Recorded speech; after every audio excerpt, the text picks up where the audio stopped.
สำหรับเสียงเพลงนี้ก็ถือว่าจากจะจริงเบาสายยาเด้อเพิ่นว่าขอมอบเป็นเกียรติให้แก่ทางสาวแม่ค้าตลาดบ้านหนองดนทางเมืองหนองบกเนาะเป็นได้ลืมกันแล้วบ่เนาะก็ถือว่ามวลซื่นน้ำกันพี่น้องบ้านเฮา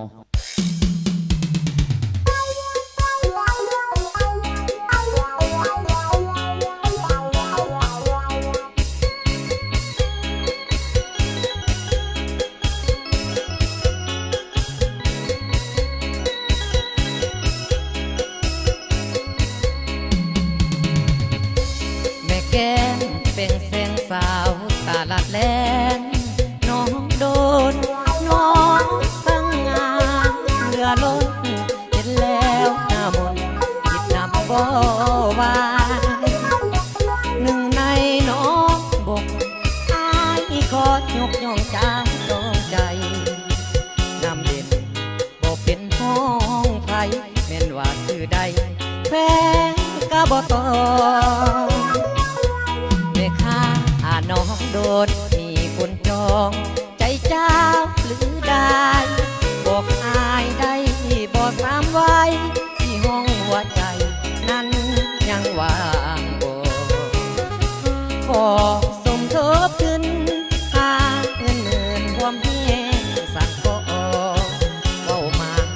คิดนำแค่น้องบ่ได้มาล้อตัวลิ้น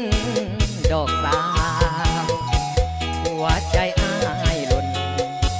อยู่ที่น้องโดนแล้วนะหากว่าน้องเมตตาคงสุขละบ่มีเว้นวางแม่ข้าคนไข้อย่าปล่อยอายให้นอนฝันข้างหยิบนำเจ้าทุกบาทยางน้องเอ๋ยน้องนางเปิดทางเถิดนาเป็นแสงสาวตาลัดแรงคุณโกบ่ได้มาเว้าโม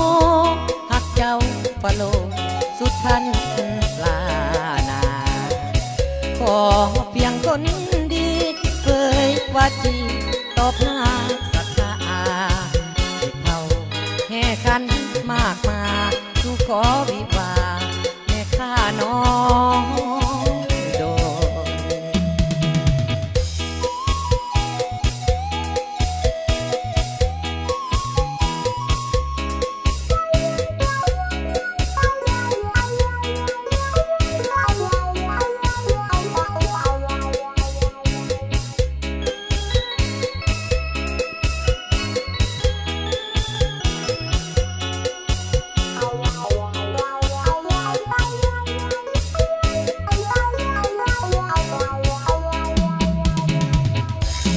ใจอายหล่นอยู่ที่น้องโดนแล้วนะหากว่าน้องเม